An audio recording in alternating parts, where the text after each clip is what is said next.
Tuhan bersamamu.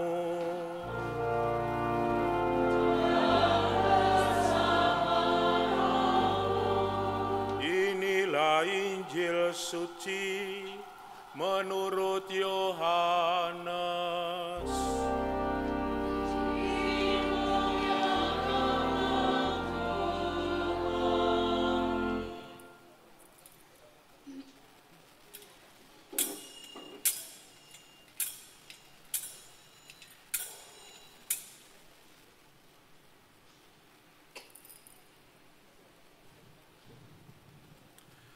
Dalam percakapannya dengan Nikodemus, Yesus berkata, "Tidak ada seorang pun yang telah naik ke surga selain Dia yang telah turun dari surga, yaitu Anak Manusia. Dan sama seperti Musa meninggikan ular di padang gurun, demikian juga Anak Manusia harus ditinggikan, supaya setiap orang yang percaya kepadanya beroleh hidup yang kekal. Karena begitu besar kasih Allah akan dunia ini, sehingga Ia telah mengaruniakan anaknya yang tunggal, supaya setiap orang yang percaya kepadanya tidak binasa, melainkan beroleh hidup yang kekal. Sebab Allah mengutus anaknya ke dalam dunia bukan untuk menghakimi dunia, melainkan untuk menyelamatkannya." Demikianlah sabda Tuhan.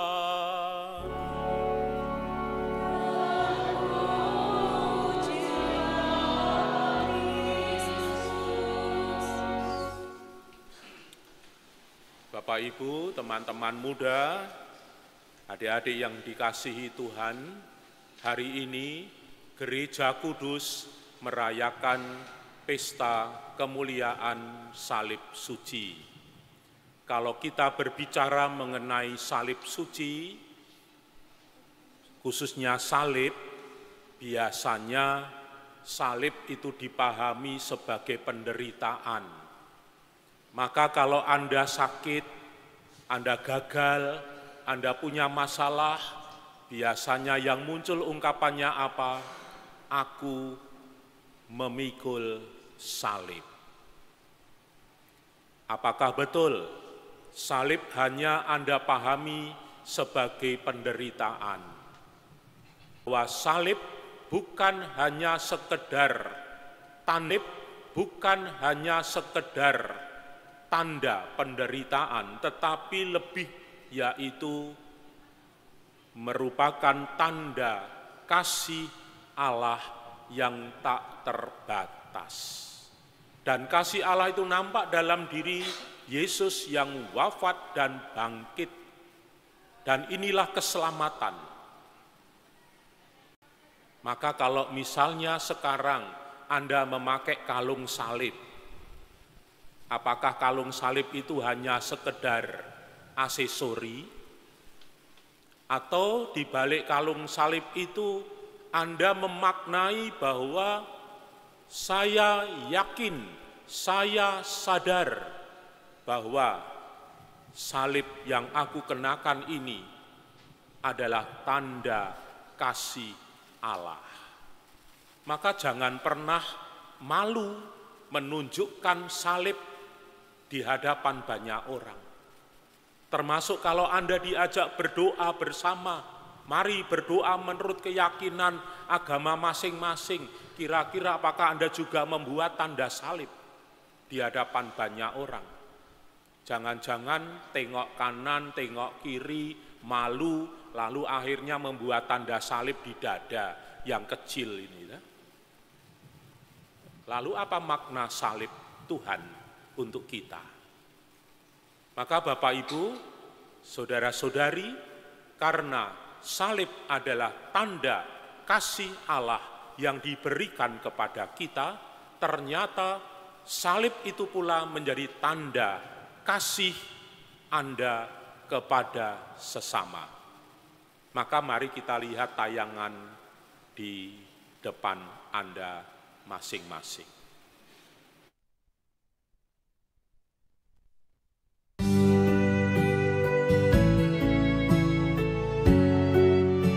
Para Romo, Buder, Suster, Bapak, Ibu, dan saudara-saudariku yang terkasih, berkah dalem. Pada hari ini saya sowan panjenengan semua untuk mengungkapkan isi hati saya terkait dengan rencana pembangunan gedung pastoral dan gedung pastoran Paroki Santo Yusuf Bandung di Wonosari, Gunung Kidul.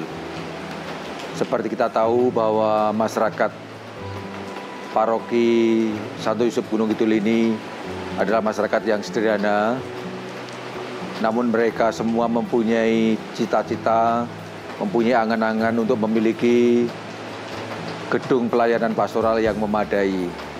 Selama ini mereka belum punya, dan juga ingin memiliki gedung pastoran yang layak huni untuk pastornya. Saya tahu kondisi yang sekarang ada sangat tidak layak untuk tempat tinggal seorang imam. Sangat kecil dan sungguh-sungguh tidak memadai. Maka ada tekad bulat dari umat untuk bersama-sama menyediakan lahan gedung pastoral untuk pelayanan bagi umat. Baik itu aula, kemudian kantor kesekretariatan, dan tempat kerja para Romo. Sekaligus juga gedung pastoran di mana Romo bisa tinggal dengan baik, dengan enak, dalam arti bisa bekerja juga untuk melayani umat. Karena itu dalam kesempatan yang istimewa ini, saya sowan, saya datang kepada Anda semua untuk mohon bantuan. Bantuan itu bisa diwujudkan tentu saja dalam bentuk doa. Doa yang selalu kita mohonkan agar semua dilancarkan oleh Tuhan. Namun juga bantuan dalam bentuk entah finansial atau barang yang dibutuhkan untuk merealisasikan impian mempunyai bangunan yang memadai ini.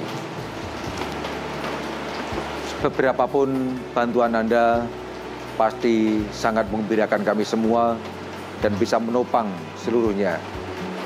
Semoga bantuan panjenengan, bantuan Anda bisa menjadi persembahan yang sungguh berkenan kepada Tuhan, yang menghendaki umatnya terlayani dengan baik. Maka sekali lagi, mari kita bersama-sama mewujudkan rasa solidaritas kita, membantu teman-teman kita, saudara kita di Paroki Santo Yusuf Bandung, Gunung Kidul, Wonosari, untuk bisa mewujudkan impian dan harapan mereka. Semoga Tuhan memberkati Anda semua, seluruh komunitas dan keluarga Anda. Terima kasih. Tuhan senantiasa memberkati. Berkah dalam.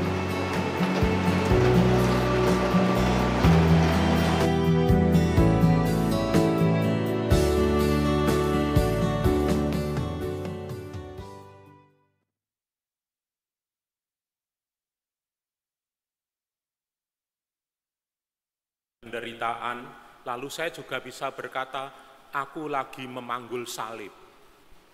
Kenapa? Karena saya sudah berusia imamat 35 tahun, sudah tua, tetapi justru harus melayani umat di Paroki Bandung yang tidak punya pasturan layak huni. Berbeda dengan Kota Baru, sangat amat layak huni. Ya, saya enggak.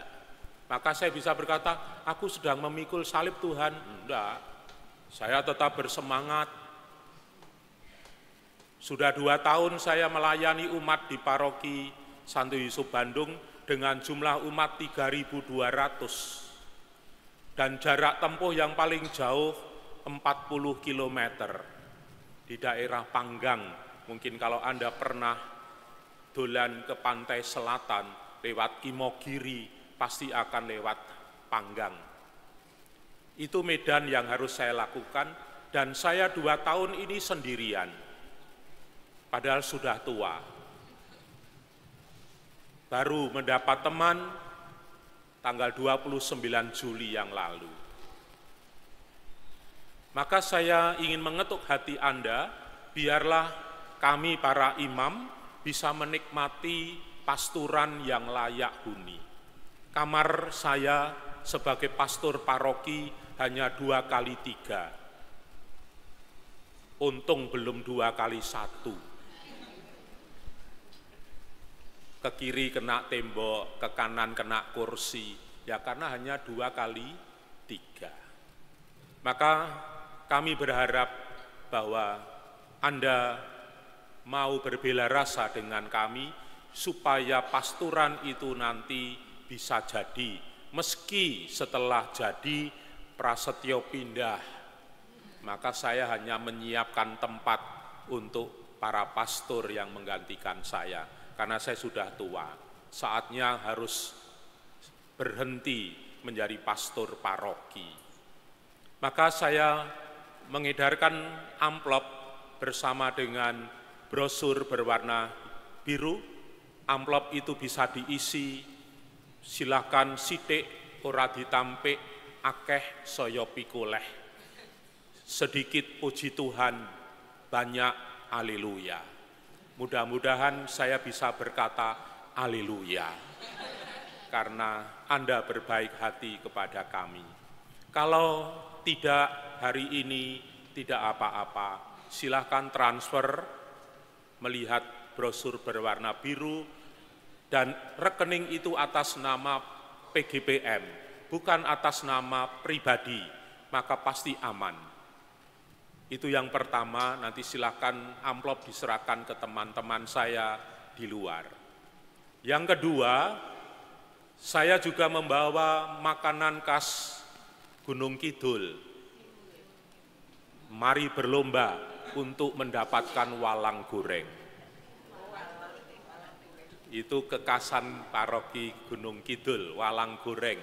Lalu masih ada banyak makanan camilan yang enak, termasuk ada gula batu yang sungguh berbeda kalau Anda membeli di tempat lain. Itu makanannya ada di depan atau di samping pasturan. Itu ada banner, di situ kami menempati tempat untuk berjualan. Lalu yang ketiga, saya menulis buku. Saya hari ini membawa banyak buku yang berguna bagi Anda. Beberapa yang akan saya tawarkan, meskipun yang lain nanti bisa dilihat sendiri. Saya menawarkan untuk anak muda dulu. Ada cerita gokil ala OMK. Ini cerita lucu-lucu, tetapi membina, mengembangkan iman Anda sebagai OMK. Lalu saya menyapa para prodiakon paroki. Ada buku pelayanan sakramentali oleh prodiakon. Ini buku ibadat kalau memimpin midodareni, mitoni, tetaan, dan lain sebagainya. Lalu saya menyapa untuk ibu-ibu yang sudah punya status janda. Mudah-mudahan Anda tidak terpuruk menjadi janda, apalagi membaca buku Indahnya Hidup Menjanda. Saya menulis karena saya moderator janda-janda Sekeuskupan Agung Semarang dengan kelompok Perhimpunan Warakawuri Katolik Santa Monica. Kalau di DIY ini Woro Semedi, hampir sama. Lalu saya menyapa untuk para katekis yang mungkin Anda mendampingi baptisan baru. Ini ada buku Mistagogi untuk baptisan baru, yang selama ini tidak pernah dilakukan karena tidak ada bukunya. Lalu yang terakhir, doa indulgensi arwah. Tanggal 1 sampai 8 November, Anda diajak mendoakan arwah orang beriman. Saudara-saudari Anda, mintakan indulgensi penuh.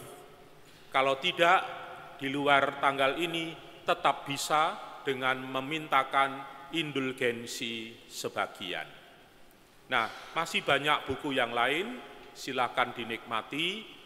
Ada bonus khusus bagi yang membeli buku kalau mau, yaitu tanda tangan pengarang. Kadangkala prasetyo harus jadi selebriti. Tanda tangan, lumayan dapat banyak uang hanya gara-gara tanda tangan. Maka nanti buku-buku itu bisa dinikmati di halaman gereja di belakang sana. Terima kasih Bapak Ibu.